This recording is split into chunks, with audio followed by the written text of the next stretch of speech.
teach my kids this? How are we going to do this? And it really, really was very easy. And you do find that when you eat a meal without drinking fluids immediately before or immediately afterwards, your stomach does feel better. Okay, now I will admit, for some oddball reason, I've always followed that rule where I don't drink while I'm eating. I always wait until after. Mm-hmm. And but no, I not perfect. I am. Well, sure. I am an immediate drinker right afterwards. Oh. You know. But so. like when we go out and stuff, and they're always at the table, you know.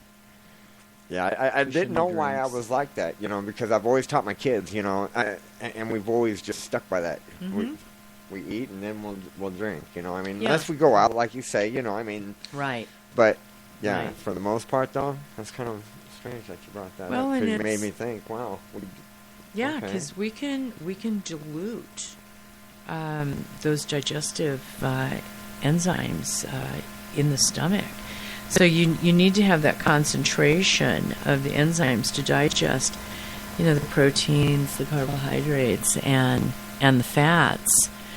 So, you know, chewing your food thoroughly mixes the enzymes. You know, the salivary glands are extremely, you know, they're enzyme laden. So that's the beginning process, is starting to break that food down for digestion. And then chewing slowly. You know, by chewing slowly, it also helps with to balance the blood sugar. It spreads out the glucose response so that you don't have that immediate, you know, reaction if you're having too much sugar. Eat the dessert slow. Yeah.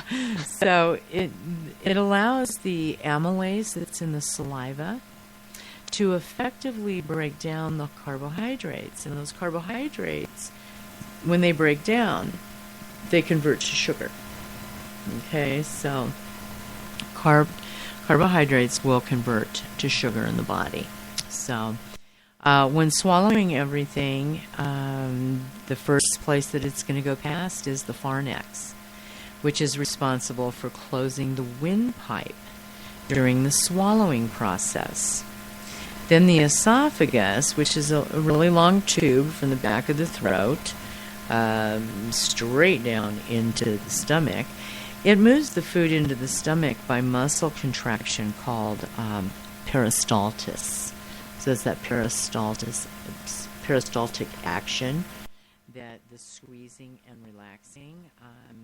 So that's muscle contraction that gets and moves that food down the esophagus really pretty quickly, because liquids are down the esophagus in about a second. And it takes about 1 second from your mouth to swallow it for it to hit the stomach. Wow. About a second. But food can take 5 to 9 seconds to move its way down the esophagus. Wow. Into. So that's why sometimes you feel like you've. Yeah. If your peristaltic action is not constricting and relaxing good enough, it moves that food slowly down there. It feels almost like you have a sensation that something's stuck. Right, and then you take another bite, and then that's moving slowly, and it almost feels like you're... Yeah, you're going to give yourself a heart attack. It takes your breath away. Right. You Probably might be eating too hurt, fast. couldn't yeah. it? Well, yeah, that would hurt, you know. So it still, though, can expand real well. But, yeah, you're going to have... it's not going to feel real good. It's not going to feel good at all. So, you know, once the food is... once you chew the food up and you swallow it, and it makes its way down the esophagus into the stomach, that food is now referred to as a bolus. It's referred to as a bolus, and just a chunk of food. And so at the bottom of the esophagus, there is a valve. It's a sphincter valve. And what that does is sometimes it has the inability to relax. And so that prevents the food from entering into the stomach. And that's where you'll swallow and you'll feel right there at about your solar plexus where the ribs come together, and it's like, whoa, what is going on there? That hurts so bad. And what happens is that valve is not relaxing, and it's stricture closed.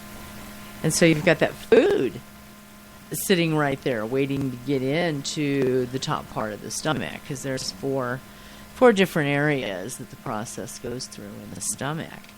And so this is where a lot of times, if that's sitting in there too long and that valve doesn't close, and the gastric acids make their way, trying to break this food down, this is where you get into the GERDs.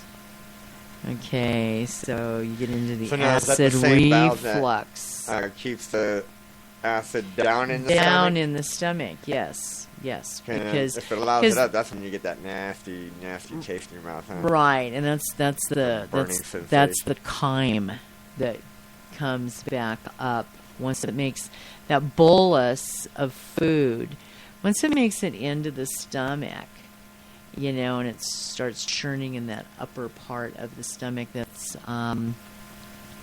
it's called chyme. And if you've ever been sick to your stomach and that starts to come back up, that's what chyme is. It's started to break down with the the other acids and enzymes and stuff. So I'm going to go through the process of all of that. So the acid reflux is when the valve doesn't close. And the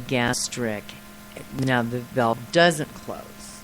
So what can happen is once that food then finally makes it into the stomach, if you're having a problem with that squeezing close and relaxing to open with this valve, the sphincter, it's a muscle. It's a sphincter muscle. So magnesium is what feeds and relaxes and nourishes the muscles, magnesium. So anybody that would have a problem with that needs to use magnesium in their diet. So we end up people that have the valve that won't close, and then the gastric acids make their way back up the esophagus. That's where the medical field will use Prilosec and Prevacid and that Nexium, the little blue pill, a purple pill, or blue pill, purple pill, whatever. They have so many commercials, and I don't watch TV. Yeah, it's definitely the purple pill. So, that's what they're going to recommend for you. And, somebody in natural healing is going to recommend papaya and chlorophyll, whole leaf aloe vera, spearmint and peppermint. Those things help and bring that into balance, the stomach and that acid. But over time, with this acid making its way back up through that sphincter muscle being open, that valve, making its way back up into the esophagus causes the burning and everything. And then, that's where the scarring takes place. Yeah, so another problem is hiatal hernias. And I think everybody's heard of that. The best people what was take the name care of the hernia? Hiatal hernia. Okay. Yeah, hiatal hernia. And, that's a condition when the upper stomach, when it moves above the diaphragm, and it literally moves into the lower part of the chest. And this is, it's really becoming, it's fairly common. Severe chest pain, severe stomach pain. You feel like you're going to have a heart attack. this also aggravates the acid reflux as it pushes the esophageal valve. That's that sphincter muscle. It's the esophageal valve. When it pushes it out of position, so what happens is it almost looks like it goes lower and is pushed more into the stomach, and then that top part of the stomach, by being moved up higher, compresses down, and then you've got that backwash of that upper acid that makes its way into the esophagus by way of that esophageal tube.